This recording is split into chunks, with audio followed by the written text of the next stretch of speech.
Hello everyone, welcome back to the channel. अगर आपने Google sheet series का part 1 देखा है तो आपको याद होगा कि उसमें मिस्टर साहा ने अपनी गूगल शीट को बहुत डिटेल में एक्सप्लेन किया था, जिससे काफ़ी लोगों को ट्रेडिंग और ट्रैकिंग में क्लैरिटी मिली। आज हम इसी सीरीज़ का पार्ट 2 लेके आए हैं और इस वीडियो में मिस्टर साहिल अपनी स्पेशली डिज़ाइन गूगल शीट को रिप्रेजेंट करने वाले हैं। ये शीट उन लोगों के लिए काफ़ी यूज़फुल होगी जो ट्रेडिंग डाटा को प्रॉपरली मैनेज करना चाहते हैं, डिसिप्लिन के साथ काम करना चाहते हैं और अपनी परफॉर्मेंस को क्लियरली ट्रैक करना चाहते हैं। तो बिना टाइम वेस्ट किए मैं मिस्टर साहिल को इनवाइट करती हूँ, जो अब आपको अपनी गूगल शीट को स्टेप बाय स्टेप एक्सप्लेन करेंगे। लेकिन उससे पहले थोड़ा हम साहिल के बारे में जानते हैं। सो मिस्टर साहिल, प्लीज़ हमें अपने बारे में थोड़ा ब्रीफ में बताइए। Hello friends, my name is Sahil Garg and I am from Rajasthan. I belong to an accounting background. मैंने मेरी स्टडी जो है वो एमकॉम इन अकाउंट्स में की है and I am working in the field of financing and accounting from 2021। मैंने मेरी स्टॉक मार्केट की जर्नी 2023 में स्टार्ट की थी और 2024 के लास्ट तक मुझे ये रियलाइज़ होने लगा कि मैं प्रॉपर रिकॉर्ड नहीं रखता हूँ। इसकी वजह से मुझे एक्चुअली खुद की पोजीशनिंग का, परफॉर्मेंस का कोई भी आइडिया नहीं है। तो लास्ट जैसे ही 2024 ख़त्म हुआ था, नवंबर और दिसंबर के मंथ से शायद मैंने गूगल शीट्स में प्रॉपर मेरे पर्सनल ट्रेड्स को ट्रैक करना, रिकॉर्ड करना स्टार्ट किया था कि मैं एक्चुअली में कितना रिस्क ले रहा हूँ या कितनी कैपिटल डिप्लॉय कर रहा हूँ पर ट्रेड, क्या मेरी परसेंटेज ऑफ गेंस है, कितनी टाइमिंग की होल्डिंग है, ये सब मैंने रिकॉर्ड करना, प्रॉपरली रिकॉर्ड करना स्टार्ट किया था। तो मैंने गूगल शीट्स में ही स्टार्ट किया था विवेक सर की वीडियो देखकर। तो मैंने गूगल शीट्स में प्रॉपर मेरे ट्रैक्स जो स्टॉक्स हैं उनको ट्रैक करना स्टार्ट किया। तो इस वीडियो को शूट करने से पहले आज तक मैंने कोई किसी से शेयर नहीं किया हुआ ये चीज़। तो ये नॉर्मली हर कोई कर ही रहा है अपनी गूगल शीट्स में ट्रैक। कुछ उसको मैंने थोड़ा-सा अपने हिसाब से मॉडिफ़ाई कर रखा है, कुछ 2-1 फीचर और ऐड कर रखे हैं एक्स्ट्रा, जो मुझे हेल्प करते हैं कि एक्चुअली मैं कहाँ पे स्टैंड कर रहा हूँ, as compare to previous year. और जो भी मेरा पुराना रिकॉर्ड है उसके अकॉर्डिंग में मैं कुछ सुधार किया है या नहीं किया, वो गूगल शीट से मुझे आइडिया लग जाता है। तो सबसे पहले तो मैं यही बोलना चाहूँगा कि इस वीडियो को शूट करने से पहले ये सिर्फ़ एक मेरा personal trade trade recording sheet था कि भी मैं मेरी पर्सनली क्या कर रहा हूँ उसी को रिकॉर्ड कर। तो जैसे ही डोनिका मैडम ने लिखा कि अगर किसी के पास गूगल शीट्स है और कुछ आपने इम्प्रूव किया है अपने अकॉर्डिंग, तो हम लोगों में शेयर कर सकते हैं। अगर आप वॉलंटरी आगे आओगे शेयर करने के लिए, तो हम एक वीडियो बना लेते हैं। तो इसलिए मैं ये वीडियो शूट कर रहा हूँ। तो मोस्टली मैं क्या करता हूँ, V20 के बेसिस पे ट्रेड लेता हूँ और एक बेसिक सपोर्ट रेजिस्टेंस कि कहाँ पे सपोर्ट है, स्टॉक सपोर्ट ले रहा है तो मैं बाय कर लेता हूँ, अगर रेजिस्टेंस पे तो मैं सेल करता हूँ। बेसिक बिल्कुल मैं स्विंग ट्रेडिंग ही करता हूँ, कोई एफ एन ओ नहीं, कोई कुछ नहीं। ठीक है। तो अब हम आगे अपने मेरे वाले जो गूगल शीट्स है उसके अंदर क्या फीचर है, कैसे मैं रिकॉर्ड करता हूँ, उसको डिस्कस करेंगे।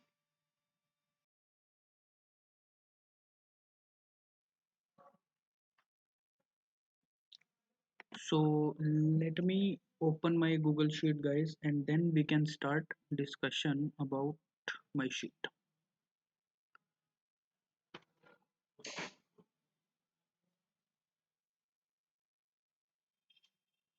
ओके। तो ये एक डैशबोर्ड है जो मैंने मतलब सारी इंफॉर्मेशन एक शीट में मुझे कलेक्ट करके दिख जाएगी साफ तरीके से, प्रिसाइज मैनर के अंदर। इसलिए ये डैशबोर्ड बिल्ड किया गया। ठीक है। डैशबोर्ड में कुछ चीज़ें हैं जो ट्रेड लेने से ही होंगी। मान लो ओपन पोजीशन से क्या हो रहा है, क्लोज पोजीशन से आरओआई आ रही है, विन रेट, लाइव पीएफ की वैल्यू, टैक्सेस वगैरह मैं कितने पे कर दूंगा मेरे बुक्ड पोजीशंस पे। तो ये सब डिस्कस करते हैं अपने। तो पहला ऑप्शन जैसे मैंने डैशबोर्ड में डाला है नेट प्रॉफिट का। तो नेट प्रॉफिट का जो ऑप्शन है वो कैसे पता लगेगा, अपनी जो पोजीशंस क्लोज्ड हो गई हैं उन पे जो प्रॉफिट बुकिंग हुई है वो नेट प्रॉफिट है मेरा। ठीक है। तो ये नीचे इनके रेफरेंस शीट्स भी मेंशन है, क्लोज्ड पोजीशन, ओपन पोजीशन और कैश फ्लो। ठीक है। तो ये सारा डैशबोर्ड इन्हीं 3 शीट्स के ऊपर डिपेंडेंट है। कुछ भी चेंजेस हम इन शीट्स के अंदर करेंगे तो उसका इफेक्ट डैशबोर्ड पर दिखेगा। तो पहला ऑप्शन है नेट प्रॉफिट। दूसरा आरओआई, मेरी जो इन्वेस्टेड कैपिटल है उसके ऊपर कितना रिटर्न मैं जनरेट कर पा रहा हूँ। तीसरा है विन रेट, विन रेट अभी तो मैं इस साइकोलॉजी पे ही ट्रेड कर रहा हूँ कि मुझे इक्विटी में लॉस बुक नहीं करना है, लेकिन फिर भी विन रेट का फिगर यहाँ पर आ पाए, इसलिए मैंने क्लोज्ड पोजीशन वाली शीट के अंदर एक लॉस बुकिंग का ट्रेड मेंशन किया है। सेम ही प्रॉफिट फैक्टर के ऊपर डिपेंड है। प्रॉफिट फैक्टर शब्द यूज किया गया है कि मैं 1 रुपए के लॉस के ऊपर कितने रुपए का प्रॉफिट करने की कोशिश कर रहा हूँ। तो यहाँ पे ये रेशियो आ रहा है 395, मतलब 1 रुपए के लॉस के ऊपर मैं 300, 350, 400 रुपए तक का प्रॉफिट अर्न करने की कोशिश कर रहा हूँ। ये हमेशा ज़्यादा इसलिए शो करेगा यहाँ पे क्योंकि जो साइकोलॉजी है वो ये है कि इक्विटी के अंदर लॉस बुक नहीं करना। XIRR काफ़ी फेमस टर्म है, सब को ध्यान में है कि ये क्या चीज़ होती है। ठीक है, तो ये एक एग्जैक्ट बताएं अगर अपने कि ये जो है बढ़िया तरीके से आपको बताता है कि आपका पैसा कितनी फास्ट और कितनी ग्रोथ के साथ ग्रो कर रहा है, क्या परसेंटेज ऑफ ग्रोथ है आपके पैसे की ग्रो करने की। ये ओपन PNL मेरी ओपन पोजीशन की डिटेल आ रही है। ठीक है, ये ड्रॉ डाउन फ्रॉम ATH, इसमें काफ़ी मेहनत लगी थी। ये एक ऑप्शन ऐसा है जो नॉर्मली हमें कहीं देखने को नहीं मिलता। ये क्या है कि मेरे जो ओपन पोजीशन का जो मेरा PF है उसने एक अपने मेरी बाइंग के बाद कितने परसेंटेज का पीक बना दिया था, ये उसका एक एवरेज है। ठीक है, जैसे लेट्स सपोज मैं डाबर की बात करूं तो मैंने 1 साल पहले डाबर खरीदा था 470-75 के आसपास। ठीक है, तो उसका उस बाइंग डेट के बाद से डाबर ने कितना हाई बनाया है और अब वो क्या रेट चल रहा है, उसकी परसेंटेज कैलकुलेट करके उसका एवरेज यहाँ पे ये शो कर रहा है। ठीक है, ये शॉर्ट टर्म और लॉन्ग टर्म कैपिटल गेन के टैक्सेस हैं, वो भी मैंने ओपन पोजीशन क्लोज पोजीशन की शीट के अंदर मेंशन किए हुए हैं। तो वहां से कैलकुलेशन हो रही है, उसके बाद यहाँ पे ये फिगर शो कर रहा है कि मेरी बुक्ड प्रॉफिट के ऊपर ये इतने टैक्सेस मुझे पे करना पड़ेगा। लाइफ लाइव PF वैल्यू क्या बता रहा है, लाइव PF वैल्यू वो फिगर है जो मेरी ओपन पोजीशन है प्लस मेरा क्लोज्ड पोजीशन के अंदर जो मैंने प्रॉफिट बुक किया हुआ है। ठीक है, तो उन दोनों की कंबाइंड वैल्यू मेरी लाइफ PF वैल्यू।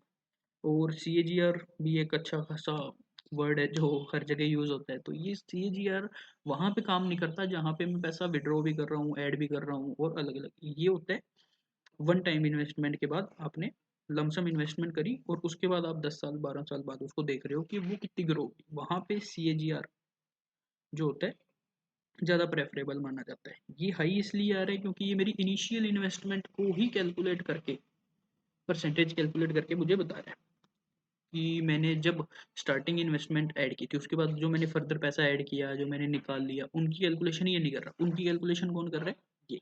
तो देखा जाए तो कितना ज़्यादा ह्यूज डिफरेंस है XIRR में और CAGR में। तो कभी भी कंफ्यूज नहीं होना है, हमेशा जो रियल नंबर्स हैं उन्हीं को कैलकुलेट करके चलेंगे। अपनी XIRR मेन है अपने लिए, CAGR हो सकता है मैं आने वाले टाइम में हटा दूँ। ये शीट एक्सप्लेन करने के लिए मैंने CAGR का ऑप्शन रखा हुआ था। अच्छा, ये ट्रेडर IQ स्कोर अपने आगे डिस्कस करेंगे।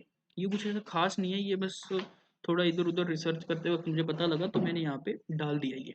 ठीक है, ट्रेडर IQ स्कोर में मैंने वो ऊपर फॉर्मूला आपको दिख रहा होगा तो लगा हुआ है H16। H16 में क्या है, प्रॉफिट फैक्टर। D10 के अंदर क्या है, ROI।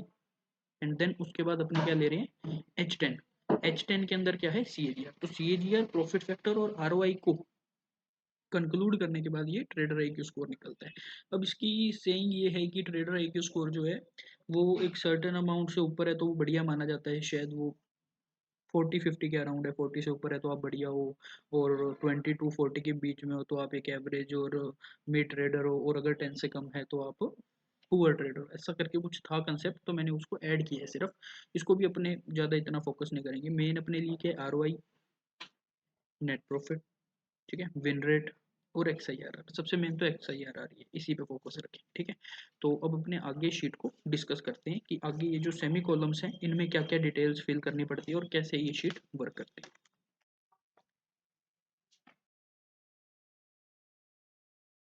सबसे पहले स्टार्ट करते हैं क्लोज्ड पोजीशन वाली शीट से। मैंने जैसे ये शीट ओपन की तो कुछ इस तरीके की शीट ये दिखती है। ठीक है, अब इस शीट में क्या कुछ डिटेल मेंशन है। सबसे पहले यू कॉलम तक मैंने डिटेल भरी है, तो सीरियल नंबर, स्टॉक का name, buy date, buy rate, quantity, value, फिर सेल की डेट, सेल का प्राइस, वैल्यू, फिर ये गेन आ जाएंगे कैलकुलेशन से, डेज की कैलकुलेशन हो जाएगी बाय डेट और सेल डेट से, परसेंटेज गेन्स आ गए। ठीक है, ये एनुअलाइज्ड गेन है। एनुअलाइज्ड गेन का मतलब कि कितने दिन में कितने परसेंटेज कमाई है, तो ये एक और तरीका है गेन्स को मेजर करने का। ठीक है, ये स्ट्रेटजी का नेम आ गया। यहाँ पे ये करंट मार्केट प्राइस अपने आप से ये फेच कर लेते हैं। ये इक्विटी कर्व है। इक्विटी कर्व क्या होता है कि स्टार्टिंग कैपिटल के साथ में मैंने मेरी कैपिटल को कैसे कैसे इंक्रीज या डिक्रीज किया है। ठीक है, उसके बाद ये टैक्स का टाइप है। यहाँ पे अभी अगर अपने देखें तो सारे के सारे शॉर्ट टर्म दिखा रहे हैं। अगर जैसे ही मैं इसकी डेट, एक सेकेंड, जैसे यहाँ पे 25 है और अगर मैं 24 कर देता हूँ तो ये देखिए, ये यहाँ पे फिगर चेंज होके लॉन्ग टर्म हो गया, टैक्स आ गया और ये जीरो है। टैक्सेबल गेन्स जीरो है। ये तब तक जीरो रहेगा जब तक मेरे टैक्सेबल गेन्स लॉन्ग टर्म के 1,25,000 से ऊपर नहीं हो जाते। ठीक है, चलो सबसे पहले अपने क्या करते हैं, इस लॉस वाले ट्रेड को प्रॉफिट में कन्वर्ट करते हैं। तो सेल प्राइस अगर 900 की बाइंग है तो 1,000 की सेल प्राइस कर देते हैं। ठीक है, अभी भी टैक्सेबल गेन्स और टैक्स वाले कॉलम पे अगर आप ध्यान देंगे तो वो जीरो ही है। क्यों जीरो है? क्योंकि गेन्स कितने हैं, सिर्फ 100 रुपये। अब यहाँ पे अपने क्या करते हैं, 100 क्वांटिटी करते हैं, तो अभी गेन्स कितने हैं, 10,000। ठीक है, तो क्वांटिटी अपने कर देते हैं 10,000। हमें क्या चेक करना है, वहाँ पे चेक करना है कि हमारे टैक्सेबल गेन्स में कुछ आ रहा है या नहीं आ रहा। ठीक है, तो अब अगर हम इस ई कॉलम को एक्सटेंड करें तो हमने 10,000 क्वांटिटी खरीदी।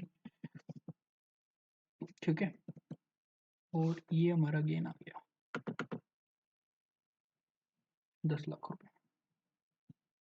ठीक है, अब यहाँ पे टैक्सेबल गेन कितने हो गए, 8,75,000, 1,25,000 का टैक्स छोड़। तो ये अपने मतलब ऑटो कैलकुलेट करता है अपने हिसाब से कि कितनी अमाउंट पर टैक्स देना है, कितनी पे नहीं। तो जब तक लॉन्ग टर्म कैपिटल गेन 1,25,000 के ऊपर नहीं चला जाता तब तक यहाँ पे ये टैक्स कैलकुलेट ही नहीं करेगा। ठीक है, अच्छा अब एक तो चीज़ और बताता हूँ, ये एयू बैंक की एंट्री मैंने डमी एंट्री डाली हुई है जो येलो हाईलाइट में है, और ये इसलिए डाली थी क्योंकि ये नेगेटिव में थी ना पहले, है ना। तो एक सेकेंड, जैसे ये नेगेटिव में, ठीक है, ये किस लिए नेगेटिव में, जैसे ही ये नेगेटिव है तब तक तो डैशबोर्ड कुछ ऐसा फिगर दिखा रहा है। ठीक है, और जैसे ही मैं उसको पॉजिटिव करता हूँ, ये ट्रेड पॉजिटिव हो गया मेरा, तो मेरे डैशबोर्ड में क्या कुछ हो जाएगा, ये देखिए प्रॉफिट फैक्टर और ट्रेडर आईक्यू, ये दोनों ही इन्होंने दिखा दिया एरर। क्योंकि ये दोनों ही चीज कब काम कर रही है, जब हम लॉस के कंपैरिजन में कितना प्रॉफिट बुक कर रहे हैं ये सब देखते हैं। ठीक है, और यहाँ पे ये भी शो करता है best trade, worst trade value के साथ। ठीक है, तो ये अपने आप ऑटो फैच कर लेता है जो भी डिटेल यहाँ पे फिल की गई है। तो ये सिंपल सी शीट है, ये तो है क्लोज्ड पोजीशंस की, जो बुक आपने गेन्स को बुक कर लिया। ठीक है, कुछ नहीं करना है इसके अंदर, सिंपल है, आपको सिर्फ एग्जैक्ट नेम जरूर सही से मेंशन करना है। जैसे कि मान लो अगर मैं यहाँ पे कोई शेयर का नेम मेंशन करता हूँ, तो शेयर का नेम अगर अपने मेंशन करें तो एक सेकेंड,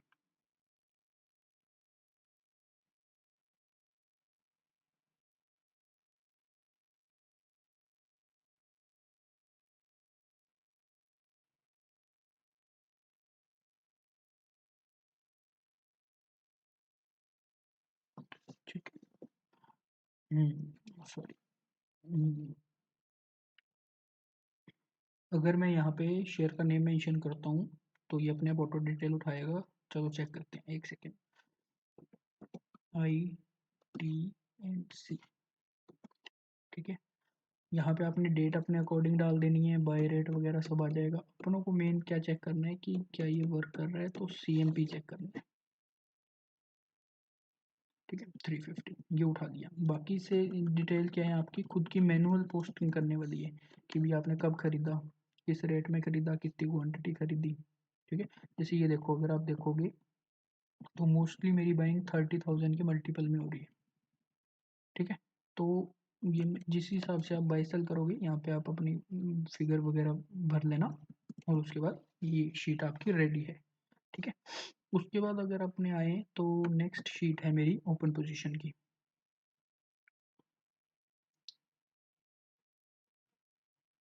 ठीक है। ये कुछ ओपन पोजीशन की शीट है। अब इसमें क्या कुछ पता लग रहा है मुझे, जैसे मैं डैशबोर्ड में आता हूँ, ठीक है। तो डैशबोर्ड में मेरा ओपन PNL लाइव दिख रहा है, वो कहाँ से आ रहा है, इस शीट से आ रहा है, ठीक है। इसके अंदर भी वही सब है। मेन एक्चुअल में आपको स्टॉक का नेम लिखना है, बाई की डेट डालनी है, जिस रेट पे आपने खरीदा है, जो क्वांटिटी। अब ये जो मेरे रनिंग ट्रेड्स हैं, ये भी अगर आप देखोगे तो 30,000 के मल्टीपल में, ये लाइव प्राइजेस आ रहे हैं। अच्छा, इसके अंदर जो मेन आपको बताने वाली चीज़ है, मेन मैंने ये डाला है, पीक प्राइस आफ्टर बाई।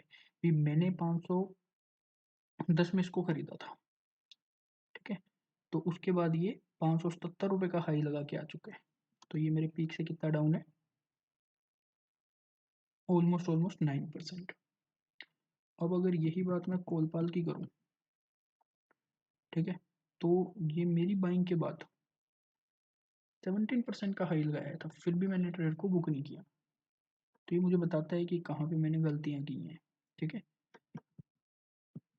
तो ये शीट है प्रॉपर ओपन पोजीशन की, कि जो मेरा रनिंग PNL है, जो लाइव PNL है, उसमें क्या कुछ हो रहा है, कितने डेज की होल्डिंग है। यहाँ पर भी एनुअलाइज्ड गेन मैंने लिख रखा है। तो मैं ये क्या कोशिश करता हूँ कि एनुअलाइज्ड गेन जो है मेरे, वो 30% से ऊपर ही हो। अब जैसे यहाँ पे सिंगल फिगर नहीं मुझे दिख रहा 30% से ऊपर, कोई 3 है, कोई -12 है, कोई -25 है, कोई 12% है, ठीक है। तो जब तक यहाँ पे 30% से ऊपर नहीं दिखेगा, मैं ये ट्रेड को बुक नहीं करूँगा। एक्चुअल गेन और लॉस कितना है वो मैटर नहीं करेगा। जैसे यहाँ पे 7% है, अगर यहाँ पे ये चेंज होकर 30+ दिखाता है, तो यहाँ पे समथिंग 12 या 15% गेन आ जाएगा, मैं निकल जाता हूँ, ठीक है। उसके बाद अगर अपने बात करें XIRR, ये वाली जो फिगर है, ओपन पोजीशन आ गया, win rate, ROI, net profit closed position से आ गया, लाइफ PF वैल्यू भी ओपन और क्लोज पोजीशन से आ गई, टैक्सेस भी आ गए, ड्रॉ डाउन भी आ गया ओपन पोजीशन से। ये जो XIRR है, CAGR है, ये कहाँ से आ रहा है, कैश फ्लो वाली शीट से, ये रहा, ठीक है। तो सबसे पहला इन्वेस्टमेंट मैंने कब किया था, दिसंबर 2024 को। तो CAGR सिर्फ इस वैल्यू को लेके कैलकुलेशन कर रहा है कि 1 लाख वाली कितनी हो गई, 3,06,000, तो CAGR उसने कैलकुलेट कर दी। लेकिन जो XIRR है, ये कैसे कैलकुलेशन हो रही है, ये भी मैंने ऐड किया है। फिर मैंने जनवरी में पैसा ऐड किया, फिर मार्च में किया, फिर अप्रैल में मैंने विड्रॉ कर लिया, और आज करंट डेट पे मेरे PF की वैल्यू ये है। तो इस हिसाब से सारी कैलकुलेशन करने के बाद XIRR जो आ रही है, वो मेरी आ रही है 39% और 19%, सॉरी, ठीक है। तो ये कैश फ्लो की शीट है।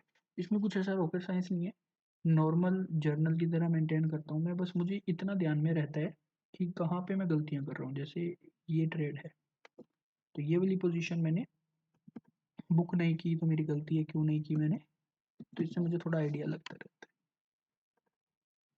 तो शीट में तो बस यही है समझने वाला। बाकी क्या होता है कि ये XIRR में मेंटेन करने की कोशिश करता हूँ कि ये 25 के आसपास रहे तो ठीक है। इसका मतलब क्या हो रहा है कि अभी मैं 5-7% अपने टारगेट से पीछे चल रहा हूँ, ठीक है। तो ये एक शीट है जो मैंने मेंटेन करके रखी हुई है। अगर किसी को किसी भी तरीके का डाउट है, तो वीडियो के कमेंट बॉक्स में आप लोग अपने डाउट पूछिएगा, कोई दिक्कत नहीं है, बिंदास। मैं पूरी कोशिश करूँगा कि हर एक क्वेश्चन का सही से रिप्लाई किया जा सके, ठीक है। Thank you guys. So guys, ये थी मिस्टर साहिल की गूगल शीट एक्सप्लेनेशन। मुझे पर्सनली लगता है कि ये शीट काफ़ी स्ट्रक्चर्ड है और काफ़ी ट्रेडर्स के काम आ सकती है। Mister Sahil, thank you so much अपना टाइम निकाल के अपनी गूगल शीट कम्युनिटी के साथ शेयर करने के लिए और इतनी क्लियरली एक्सप्लेन करने के लिए। और मैं एक बार फिर से मिस्टर साहा का भी थैंक यू करना चाहूँगी, जिन्होंने पार्ट 1 में अपनी शीट शेयर करके इस सीरीज़ का स्ट्रॉन्ग फाउंडेशन रखा है। मिलते हैं अब नेक्स्ट वीडियो में नेक्स्ट गूगल शीट के साथ। Happy learning, happy trading.